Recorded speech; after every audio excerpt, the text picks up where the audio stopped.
on social media. Um, Zach, you want to check the Tito's and Chicken Facebook page? That way you can share it. Yep, checking Oh, it right now. Okay. And I'm going to go to my Tito's and Chicken Twitter and share it from there. Yep, we're on the Facebook page. We're on? Yep. Okay. Perfect. All right. Let's get started here. I'm going to share this Tito's and Chicken. Second half schedule breakdown. Quote tweet. Share. Okay. All right. We're all good. Yep. yes. All right, let's go. Guys, welcome back to episode 99 of Tito's and Chicken, your unofficial South Carolina Gamecocks podcast, coming at you with a low country state of mind. Lindsay, what's going on, girl? How you doing? Hello. I'm good. Just Doing good hanging on this out. beautiful Sunday morning? Yes, it's Yeah, gorgeous and yeah, it is giving yes, us all the fall vibes, which is getting me yes, super excited. But we all yes. know that it's going to be short lived. So the Yeah, 100 yeah, yeah. degree weather will be back in no time. Yeah. So we might as well just enjoy this while we can. Exactly. So get outside, embrace it, go cook out, Yeah. play some cornhole, do something. Just be outside is what I'm Maybe trying put on like old South Carolina football games on the TV, just like to. pretend, Okay. you know? Yeah, I like that idea. Might have to do that next weekend. Well, if it's this temperature next weekend, I True, highly true. doubt it though. So, Zach, what's going on, bud? How you doing? Man, we are 20 days officially from Mr. the Countdown here. kickoff. I love Yeah, it. Love 20 it. days, man. 20 days. I dropped the AJ Turner on the countdown today, so it's getting closer, man. Getting closer, but yeah, that weather today, this morning was just a real spoiler. I mean, 70 some degrees. Started the morning out, did a little morning walk, went outside. I was like, man, this is wonderful. But as Lizzie said, that's gonna change real quick. We're gonna be back in the Yeah. 90s probably here real soon. So Yeah. but it's nice to get a taste of fall weather, and it kind of gets you really more geared up for football. So we're getting Yes. closer, man. We're Oh, getting yeah. there. We're getting there. Like you said, 20 days, man. 20 days. Cannot wait. Cannot wait. Um, Guys, this is like it says, second half schedule predictions. We're gonna break down these last six games of the schedule, let you know our predictions, what we think, how these games are gonna turn out. But yeah, we're gonna go ahead and start with Texas A&M at home. We have them at home. I don't know if that'll help very much, but we do have them at home. Texas A&M finished 8-4 last year, 4-4 in the SEC. The last 8 meetings for the Gamecocks against the Aggies, 0-8. Let me say that again, 0-8. Uh, Hopefully this is the year we can turn things around. Hoping this is the year. So just gotta sit here and wait and see for that. Obviously, Texas A&M recruits. They're amazing at recruiting. Top 10 classes the last 5 years. Boatload of talent on this 2022 roster.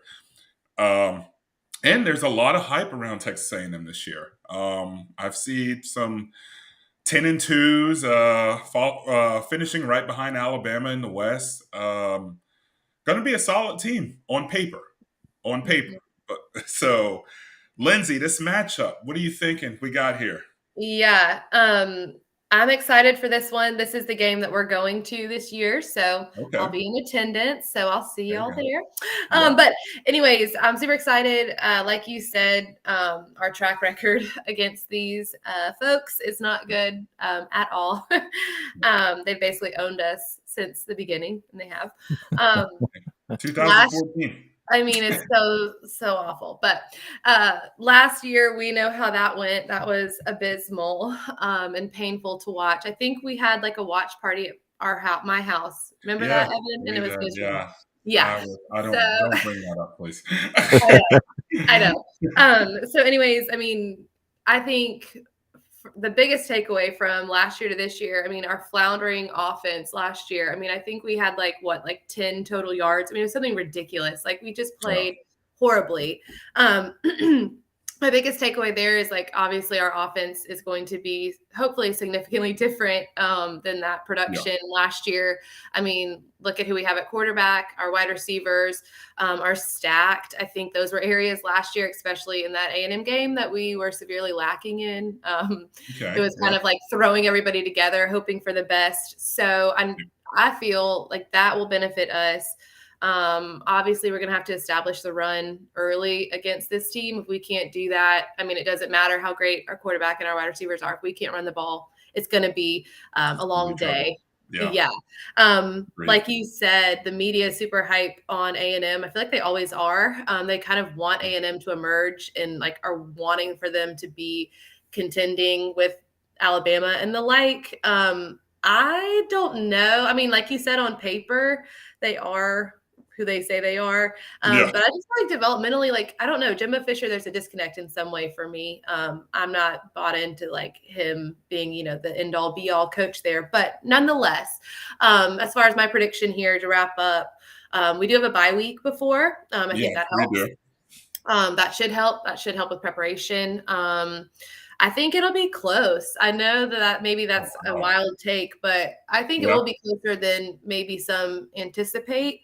Um, I think it'll be a close game. I think we will lose, sadly. My Yeah. prediction is going to be a 28-31 A&M win, but I do think it's going to be close, and it could be that close. So, Okay. yeah. Wow. All right. Close game. Zach, do you agree Yeah. with her? Where are you at with this? Man, so South Carolina, they hadn't beat Auburn, when they're in the SEC, until recently.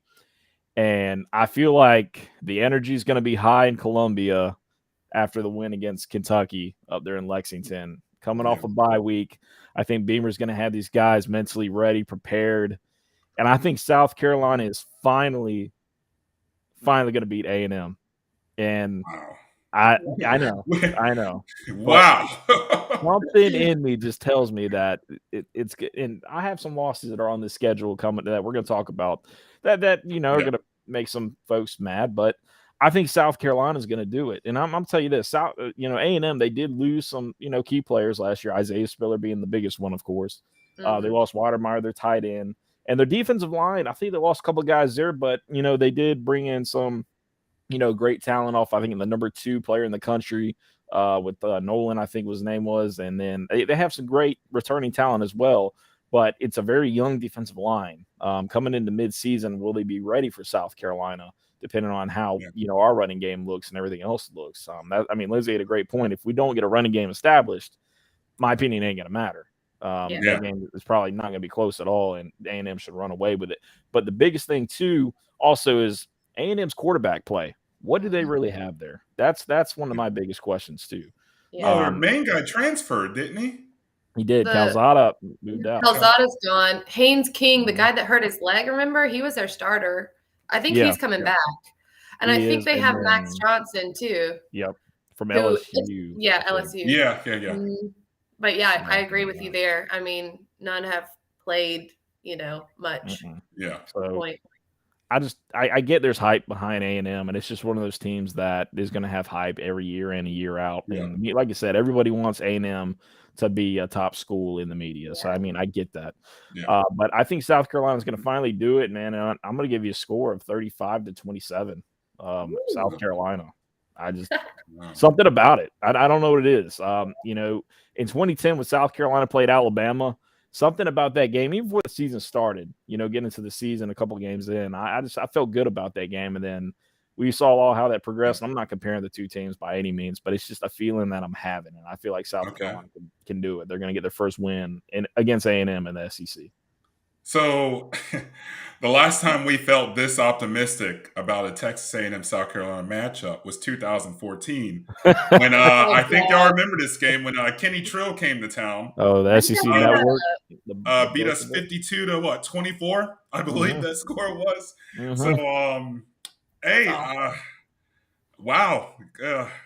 I can't say I'm with y'all here. I'm at 28-10 Texas A&M.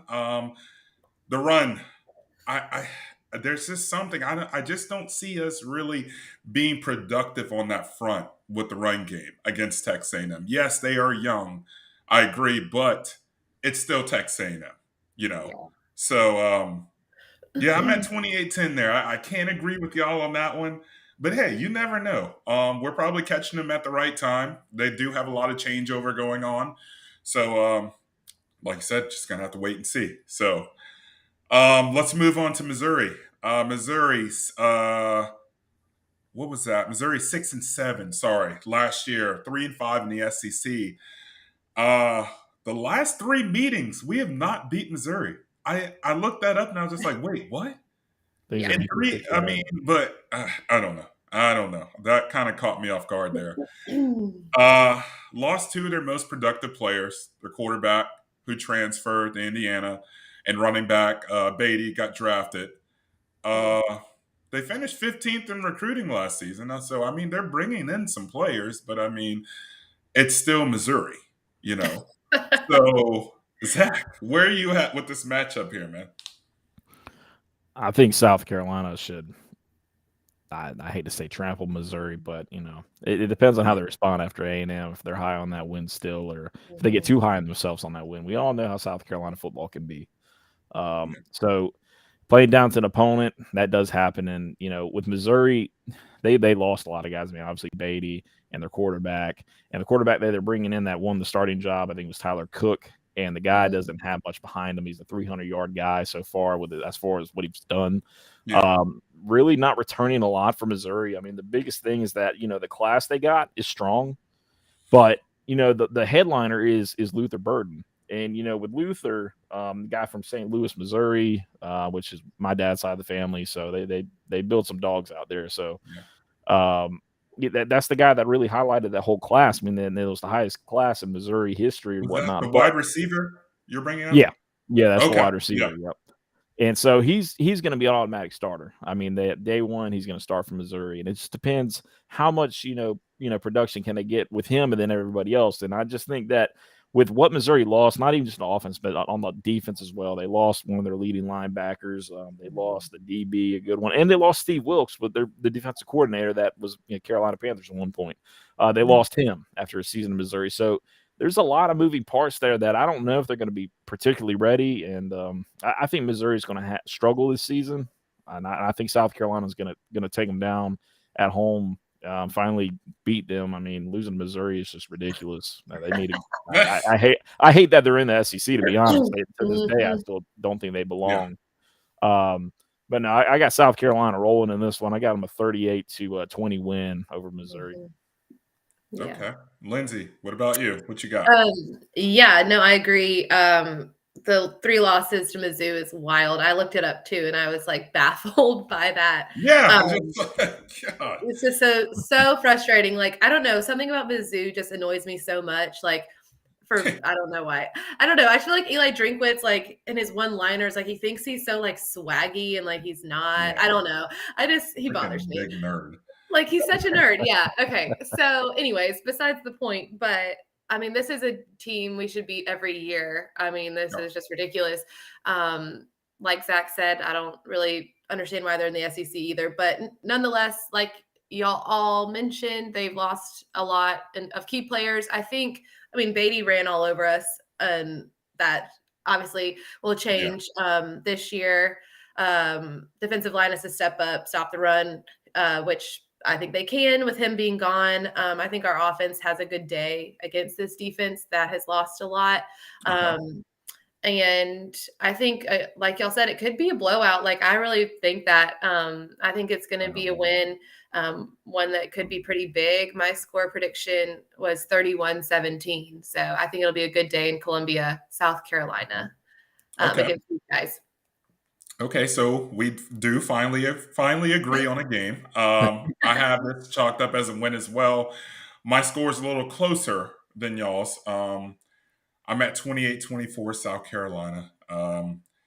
It's just Missouri, it's just you can't really put a finger on that team. You can't. They're I don't know. I don't that game made me I was sitting there for about 20 minutes trying to pinpoint, just get a score. I just couldn't. I don't know why, but I think it's going to be a close one, and I think it's going to be 28-24, but the Gamecocks pull it out. Vanderbilt. We're obviously not going to spend much time here. 2-10 last year, 0-8 in the SEC. It was a close game last year, though. Thank God for Zeb Nolan. Oh God. Throwing that pass in the back of the end zone. Who was that? Leggett? He threw that to? Leggett, yeah. Yeah. Thank God. And if you're going to this game, y'all, it's going to be a South Carolina home game. Vanderbilt, Nashville. Everyone wants to go to Nashville. I was there 4 years ago, and I would say it was probably 80-20 South Carolina to Vanderbilt fans. So it's a good trip. You should go. Definitely go, but it's going to feel like a high school game. So, Lindsay, where are you at with this matchup? Yeah. God. I forgot about that Vandy game last year until you just brought that up, and that's really just insane. Yeah, so please let's never go back to that. Playing Okay. Vanderbilt. We'll bring it up again. I think this year will be a different story. Obviously, we have some more security and more secure, talented players in key positions like quarterback, for example. I think we're just going to be more physical than Vandy is. Win in the trenches, hopefully push them around, right, and have control there all game. I think we win. We win big. I'm going 35-7. Okay. Carolina. Yeah. All right. Zach, what you got here? Yeah, Vanderbilt. That game was just closer than it should have been last year. But yeah, thankfully Zeb Nolan saved the day with a minute 15 or whatever was left. Was it? Yeah. Regularly get in the back of the end zone. It shouldn't be close. It's one of those that South Carolina should just handle business up front. Nothing with Vanderbilt just appealing at all. That is intimidating by any means. Give me South Carolina in a 32 or 31-7 game. I don't see Vanderbilt even put up any kind of fight. Maybe it's one of those I don't know, 7-0, 10-0 in the first quarter, but after that it opens up. Vanderbilt doesn't have the personnel to contend with South Carolina this year. No. And I agree with you. That was my score. I'm at 33-7. South Carolina win. So here's the game that we want to talk about right here. Florida. Florida's away. Florida was 6-7, 2-6 in the SEC. One of their worst seasons since 2017. New head coach Billy Napier, obviously. They lost some talent. Emory Jones, who led the team in passing and rushing, is gone. I think he transferred to Arizona. I know he went out to the West somewhere. So they got Richardson, sophomore. They're really high on him. Leading receiver transferred, which we talked about earlier, Copeland. And defensively, it's Florida. They're always going to be, solid on the defensive front. Zach, where are you at with this matchup? These teams are very similar, but the biggest number for Florida is the number 62, and 62. It's the number of returning starters for Florida in the country. That's what they rank. That's a hard number. And, Florida fans, they're going to be all high on Billy Napier the first year, but I'm definitely going to say he's going to struggle this year. It's one of those things that, like I said, the teams are very similar in some kind of ways, but also South Carolina has more, I would say, playmakers. Probably they have more returning starters, obviously. But I think South Carolina is going to go to Florida, and I think Beamer's got Florida's number right now. I think South Carolina's going to the Swamp, and they're going to get that win over Florida. Okay. I'm going to give them a 21-17 win over the Gators in the Swamp. Okay. Zach, you and I have very similar scores, man. Lindsay, where are you at with this game? Yeah. I don't know. Florida, like y'all said, they're gritty. They're going to play tough, their defense especially. But I'm still not bought in on Anthony Richardson either. I mean, he's like the big pro style type. He's massive. 6'4", 225. Yeah, so everybody loves him. They think he's going to be fabulous. He's kind of like a Will Levis, same big build and everything, but still, I mean, unconvinced. We'll see. But yeah, Billy Napier, he's an interesting cat for me. I feel like he's like trying to start beef or something. Like I don't know what his deal is with. It feels like he like has some sort of agenda. I don't know with South Carolina or Beamer in particular. Maybe he's just trying to become relevant, like ride on the coattails of Shane Beamer right now, like Yeah. his name. Anyways, they have had success in recruiting, but I don't think obviously that's not going to help them this year. And he's coming into the SEC, which that's a big jump from the Sun Belt. Sorry to say. So we'll see how that how that translates for him. Playing in the swamp will be tough. We've all been, to Gainesville, and it's a great atmosphere, a lot of tradition there. But I agree with you, Zach, that Beamer does have their number. I think we go in to Gainesville and take care of business. I think it'll be physical, right? I think it'll be competitive. I mean, I think we do match up well. However, I think kind of a similar score. It'll be close to an extent. I have 28-24, South Carolina winning, a win for us. Yeah. I think this is going to be a really close game. Yeah. Florida will be struggling this year. Like you said, lost a lot. 2017, South Carolina win. That will just be a big win for the program. It was when we beat them last year, 40-17 at home. It will be again if we were to beat them in Gainesville. So Tennessee next. Tennessee 7-6, 4-4 in the SEC. Solid year for I struggle pronouncing this guy's name so much. Heupel, thank you. Solid year for Coach Heupel. Another team with a lot of hype around them. Tennessee picked second to finish in the East, behind Georgia, obviously. They're returning some talent. Hooker, who just balled out last year, 2,900 yards, 31 touchdowns, 3 interceptions. And they have one of the leading receivers in the SEC coming back as well. So, I mean, Tennessee, they got some talent. I want to say that for sure. Lindsay, this matchup, where are you at with this one? Yeah. Oh, God. Okay. This is a hard game for me to pick. Actually, I honestly went back and forth. Very hard. And it's just crazy. Like you said, again, another team the media is like super hype on is Tennessee. Like you mentioned, Hendon Hooker's the real deal. Like he's good. He's legit. The numbers prove that from last year. I don't know. And then I tried to look at the game from last year too, like kind of remembering that game. And I mean, it wasn't close, 45-20 or something by the end of it. But if you look at the beginning of the game, like we had those offensive mistakes early, that like trick play thing that failed, and just some fumbles and just not taking care of the ball. And if we don't do those things, that game could start out 14-7. That game could have ended very differently, in my opinion. But it didn't. And it became 21-0, I think, or 28-0 after the first quarter. It was something ridiculous.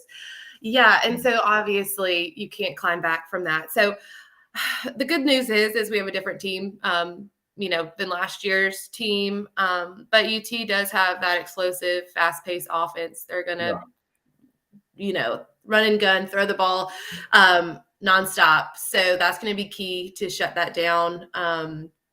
But I think, too, our offense is going to help taper that. If we can stay on the field, if we can extend drives, sideline that fast-paced offense, and then the game becomes more reasonable and more easy to manage. So I think if we can manage the clock, manage the ball offensively, that will benefit us. I had this game as a loss, but I was going back and forth, and I called my brother, just like talking about these picks in general, and he was like, Lindsay, like, what do you mean? Like, what are you talking about? And he talked us up. And so I was like, okay, I hear you. So I'm going to change. Have this game as a win, which will be huge. Huge win for us in Willie B. I have it being a win 34-31. I think it's going to be high scoring. We're going to have to put up those points to beat this team because they're going to score, right? 100%. Yeah, so I changed. It's a win. Carolina win 34-31. And it'll be an exciting one. Okay. All right. Zach, where are you at with this matchup?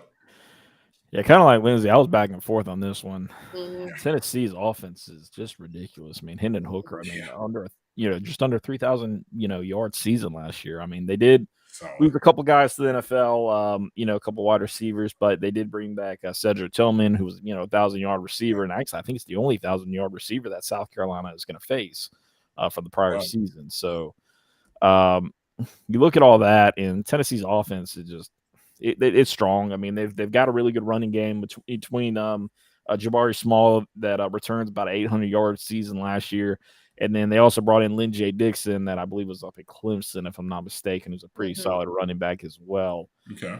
I mean, Tennessee's offense is great, and they've got some great returners on defense. Jalen McCullough, the safety that South Carolina recruited until the very end and just ultimately lost the battle to.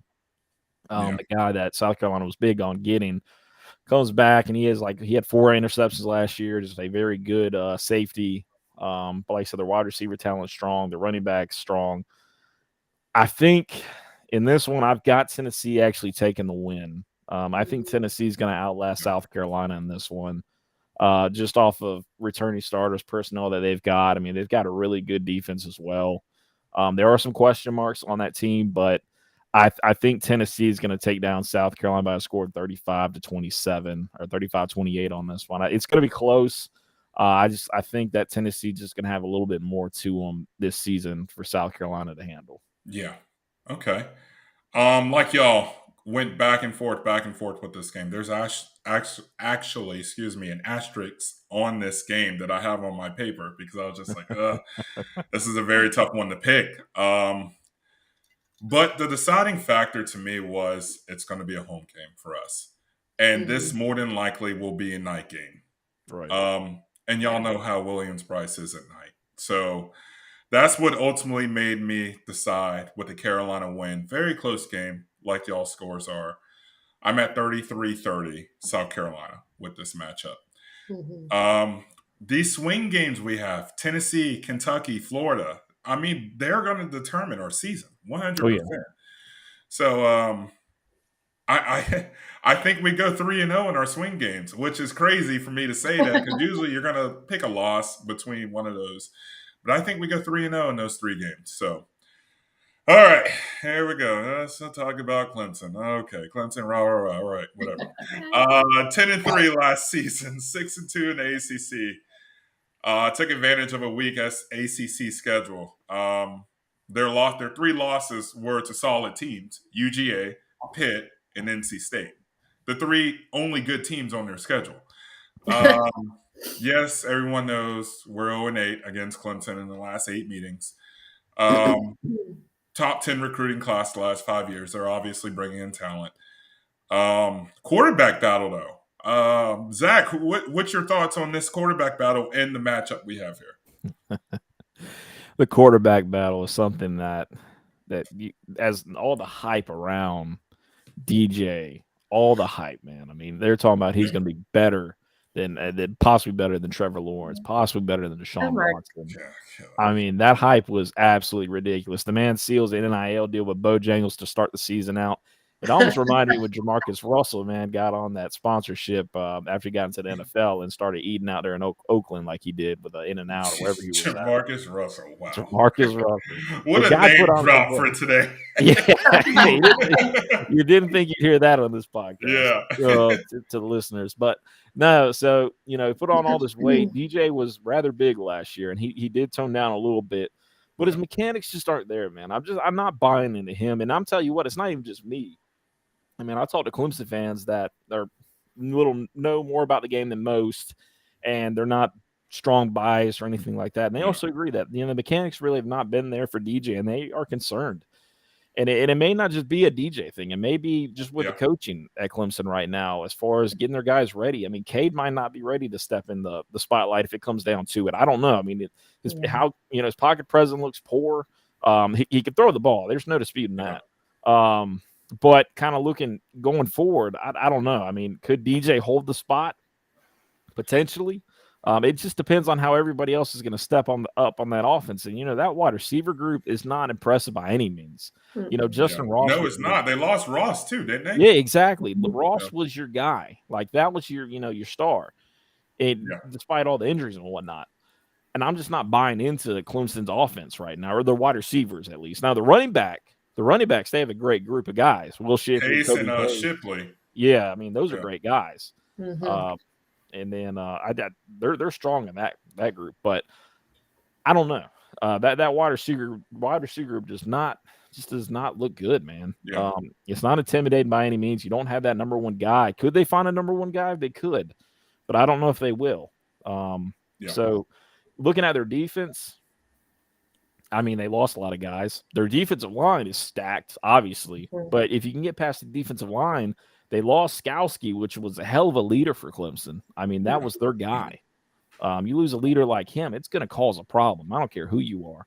And Yeah. then, your secondary, you lost Andrew Booth, and you lost a couple other guys there as well. So there are some key losses for Clemson on that secondary as well. And just Brent Venables, how Mhm. are they going to replace him? Yeah. I think this game is going to be very close. I Mhm. really do. But I think it's something that Clemson, their defense is just going to be too much. And I think they're going to find some guys to step up somewhere on that defense. Yeah. And I got South Carolina losing this one actually to about a 31 to 21 score. I think it's going to be real close, but I think Clemson is going to do what they need to move that streak up. As much as I hate to say it, I want South Carolina to beat Clemson at Clemson Yeah. more than anybody. I promise you, as much as you guys do. It's just I just don't see it happening. But if if that loss is so big, and that their current defensive coordinator, who's like 5 foot nothing and belongs in the Wizard of Oz, I mean, who knows? You know what I mean? But we'll see. Yeah. Okay. All right. Lindsay, close it out here. What do you feel about this Oh God. matchup? Yeah. So this one is another one that I don't know. I agree with a lot of things that Zach said. As far as DJ, for sure, spot on with your commentary on him. He had obviously a rough year last year. Not convinced that he's going to have some miraculous epiphany and he's going to become, the person that they want him to be, the player that they need him to be. But you said the defense with Clemson, they did lose key people, but they're still very strong. It's not going to help to be playing in Death Valley. They're going to make it a night game. They're going to make it loud as can be. They're going to pull out all the stops because I think there's they won't ever admit this, but I think they are a little bit nervous when South Carolina comes up on the schedule. I don't care that they've won, 8-9 years running, whatever it is. But I mean, I still think they are nervous. And so they're going to pull out all the stops in Death Valley. They're going to do the little flashing of the lights in the quarterback's eyes and do all that stuff that they do. We know how they go. Mm-hmm. But for us, we're going to have to put together a perfect game. We're going to have to create the turnovers. We're going to have to be able to run the ball. We're going to have to win in the trenches. We're going to have to do all the things necessary to beat this group. And like Zach said, I'm just not sure we're able to overcome, especially playing in Death Valley. I think that's going to be a major factor in this game. My gut wanted to say that we were going to win this game. I really, really felt it.